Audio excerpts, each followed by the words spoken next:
students, in poetry I taught you the third poem, The Village Song, and पिछले turn पर मैंने इसका central idea कराया.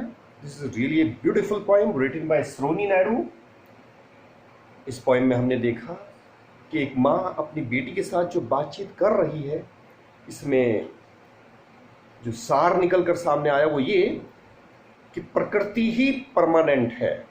एक बच्ची ने अपनी माँ को बताया कि उसको प्रकृति बहुत पसंद है और वह सब कुछ छोड़कर जाना चाहती है, जबकि माँ ने उसको कहा कि आपके लिए आपका लवर आ रहा है जो आपसे शादी करेगा, आपके आभूषण तैयार हैं, आपके शादी वाले कपड़े तैयार हैं, शादी का खाना तैयार हो रहा है, परंतु लड़की को किसी भी चीज़ में इंटरेस्ट नहीं आता और वो बिना किसी लालच के प्रकृति के बीच में जाना चाहती है. वह वहाँ पर जाकर चंपा के खिले हुए फूलों को देखना चाहती है, उनकी खुशबू को सुनना चाहती है, वह नदियों की कलकल की आवाज़ को सुनना चाहती है, कोयल की कूक को सुनना चाहती है. और बच्ची अपनी माँ से कह देती है कि मुझे परियों का समूह बुला रहा है और मैं नहीं रुक सकती. तो इस प्रकार इस पोएम में एक छोटी सी बच्ची ने बहुत अच्छा मैसेज दिया कि हम अपने सांसारिक जीवन में इतने ऐश आराम से अपना जीवन गुजारते हैं, परंतु ये सब टेम्परेरी है और नेचर जो है वो परमानेंट है. बच्ची ने कहा कि जो आज हंसी की धूप है वह कल मृत्यु की हवा में बह जाएगी. ये एक फिलोसॉफिकल मैसेज हमें एक बच्ची ने दिया. तो स्टूडेंट, आज हम इस पॉइंट पर बेस्ड कॉम्प्रिहेंशन के क्वेश्चंस करेंगे. स्टूडेंट, कॉम्प्रिहेंशन के क्वेश्चन जैसे आपने इससे पहले भी 2 पॉइंट्स में किए हैं, जो स्टेंजा होगा उसके नीचे 2 क्वेश्चंस लिखे हुए होंगे. आपको उन दोनों क्वेश्चंस के आंसर उस स्टेंजा में से देने होते हैं, लेकिन उनको ग्रामेटिकली आपको सही करके लिखना होता है. क्वेश्चन में से काफ़ी वर्ड्स तो आप यूज कर लेते हैं और काफ़ी वर्ड्स को आप फिर स्टेंजा में से लेते हैं, और अगर एज इट इज स्टेंजा से नहीं ले जाते तो आपको अपनी लैंग्वेज में उनका आंसर देना चाहिए. और अक्सर पहला जो क्वेश्चन है वो स्टेंजा को पढ़कर आपको ये गैस करना होता है कि ये किस पोएम से है और इसकी पोइट का क्या नाम है. तो आई थिंक इतनी सुंदर पोएम के बारे में आप बहुत जल्दी गैस कर लेंगे. हनी चाइल्ड से जो पहला स्टेंजा का है उसमें ये क्लू है. इसको देखकर आप फौरन गैस करेंगे कि this stanza has been taken from the beautiful poem the village song and its poetess is Sarojini Naidu. एक क्वेश्चन राइमिंग वर्ड्स का अगर पूछा जाता है, वो मैंने आपको ऑलरेडी बताया हुआ है कि आप किसी भी लाइन के लास्ट वाले वर्ड पर जाइए और अन्य लाइन के लास्ट वाले वर्ड से उसकी जो साउंड सेम है तो राइमिंग वर्ड्स हैं, तो उनको आपको लिखना है पेयर में. जो भी स्टेंजा आपको दिया जाएगा उसी में से कॉम्प्रिहेंशन के क्वेश्चन में पूछा जाएगा आपसे राइमिंग वर्ड्स क्वेश्चन. तो 2 क्वेश्चन तो आप ऑटोमेटिकली तैयार कर लेते हैं या ऑलरेडी तैयार हैं. इसके अलावा अन्य जो क्वेश्चंस इसमें आते हैं तो उनकी प्रैक्टिस के लिए अब हम चलते हैं. So let's go. So students, poetry से जो कॉम्प्रिहेंशन का क्वेश्चन होता है, क्वेश्चन वो 5th होता है. 4 क्वेश्चंस प्रोज में से आते हैं. तो ये क्वेश्चन इस तरह से होगा, read the following piece of poetry. निम्नलिखित कविता के अंश को पढ़ो and answer the questions given below it. और इसके नीचे दिए गए प्रश्नों के उत्तर दो. तो स्टूडेंट, सबसे पहले आपको स्टेंजा को अच्छे से पढ़ना चाहिए और उसका मीनिंग निकाल लेना चाहिए. उसके बाद नीचे दिए गए जो 2 क्वेश्चंस होंगे उनके आंसर आपको इसमें से देने होते हैं और each question carry 2 marks. So let's read the stanza first. Honey child whither are you going. प्यारी बच्ची आप कहाँ जा रही हो. Would you cast your jewels all to the breeze blowing. क्या बहती हुई हवा में आप अपने सारे आभूषण फेंक दोगी. Would you leave the mother. क्या आप अपनी माता को छोड़ दोगी. Who on golden grain has fed you. जिसने आपको सोने के दाने जैसे अनाज की रोटी खिलाई. Would you grieve the lover. क्या आप अपने प्रेमी को दुख दोगी. Who is riding forth. जो आगे बढ़ता आ रहा है घुड़सवारी करता हुआ टू वेट यू. आपसे शादी करने के लिए. सो इस प्रकार इस स्टेंजा में से अब हमें जो क्वेश्चंस के आंसर देने हैं उसके लिए चलते हैं। So students, let's start the questions now. The first question is here, write the name of the poem from which this stanza has been taken. यह स्टेंजा जिस कविता से लिया गया है उसका नाम लिखना है। इसमें एक क्वेश्चन और है, हु कंपोज्ड दिस पोएम, इस कविता को किसने लिखा था। तो इसका आंसर आप लिखेंगे this stanza has been taken, ये तो क्वेश्चन से निकाला आपने, और आगे लिखा है from the poem the village song. और जो सेकंड क्वेश्चन है इसमें उसका आंसर है, and Sarojini Naidu composed this poem, और सरोजनी नायडू ने इस कविता को लिखा। Now come to question number 2, who is the speaker in this stanza. इस स्टेंजा में स्पीकर कौन है, यानी कौन बोल रहा है। स्टूडेंट्स, आपको पता है इस पोएम में मदर और डॉटर के बीच में बातचीत चल रही है, लेकिन पहले स्टेंजा में मदर ने अपनी डॉटर से बात की, वह उसको समझा रही है बाहर ना जाने के लिए। तो इस प्रकार हम देखते हैं कि इसमें ये honey child whither are you going, तो ये माँ बात कर रही है इसमें। तो आपको इसका आंसर देना है the mother is the speaker in this stanza. Who वाले क्वेश्चन में आपको हु के स्थान पे नाम लिखना होता है, उसके बाद क्वेश्चन में से एज इट इज उतार दिया जाता है। Now come to question number 3, which ceremony is about to begin in this stanza. इस स्टेंजा में कौन सा समारोह है जो होने वाला है। तो इसमें आप देखिएगा,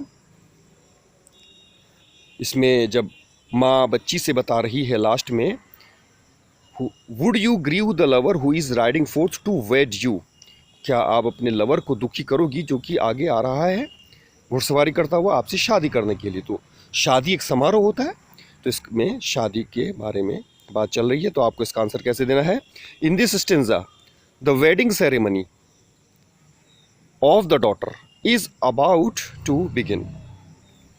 तो अबाउट टू बिगिन से पहले आपको the wedding ceremony of the daughter लिखना है। Now question number 4, for what the girl's mother draws her attention.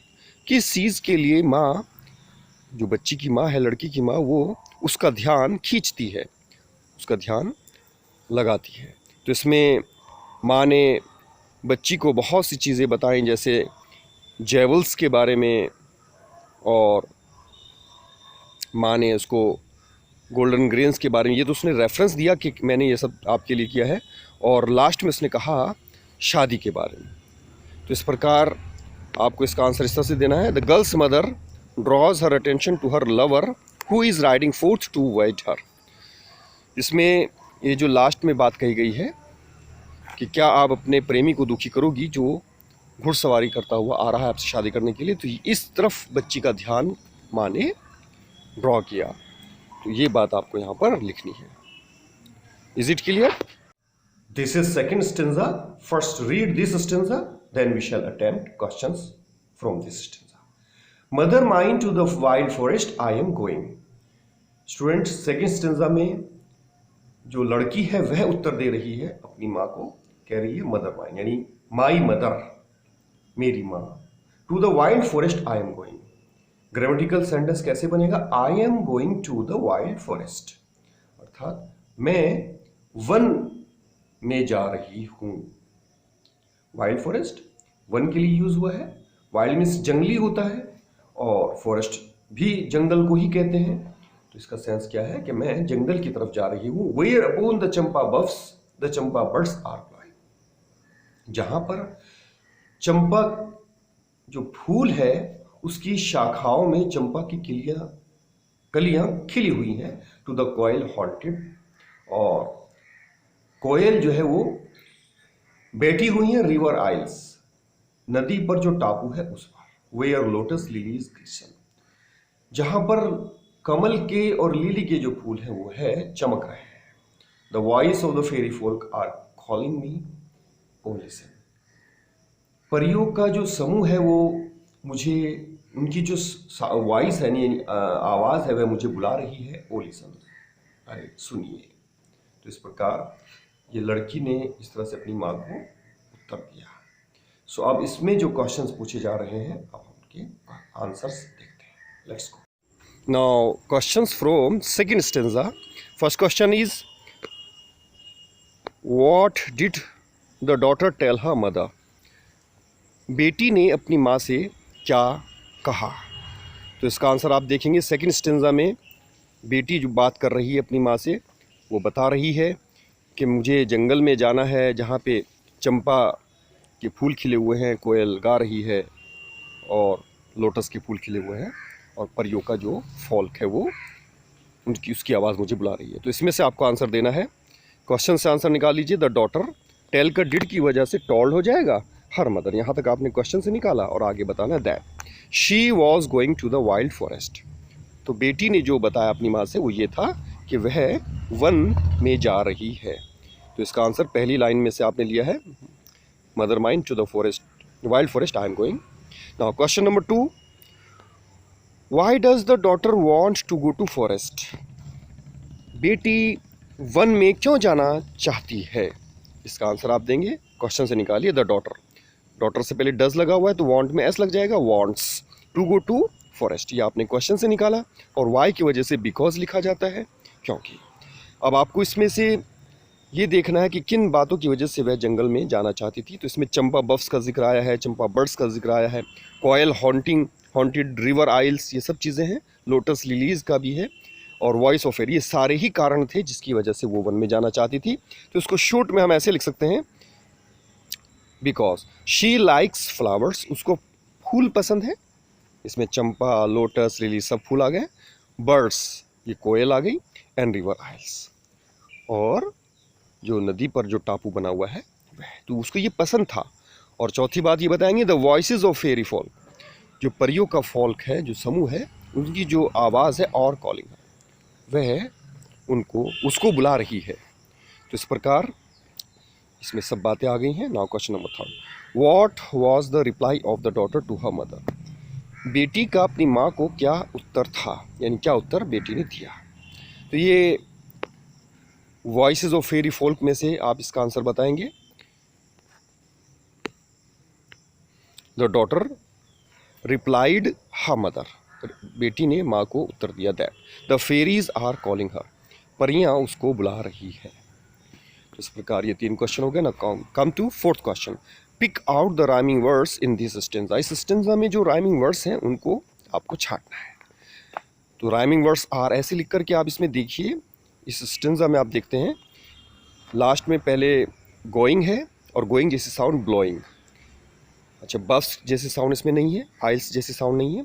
उसके बाद है ग्लिसन और लिसन। तो इस प्रकार ये 4 वर्ड्स हमने इसमें देखे, गोइंग, ब्लोइंग, ग्लिसन, लिसन। तो इस तरह से आप ए बी करके लिख सकते हैं, going, blowing, glisten, listen. Student, मैंने इसमें आपको 4 क्वेश्चंस दिए थे। एग्ज़ाम में सिर्फ 2 क्वेश्चंस आने हैं, लेकिन आपको 4 क्वेश्चंस अपनी नोटबुक में उतारने हैं और एक आइडिया लेना है कि आंसर कैसे दिए जाते हैं। तो दैट्स ऑल फॉर टुडे। इसमें 2 स्टेंजा जो बचे हुए हैं उनका कॉम्प्रिहेंशन हम कल करेंगे। All the best.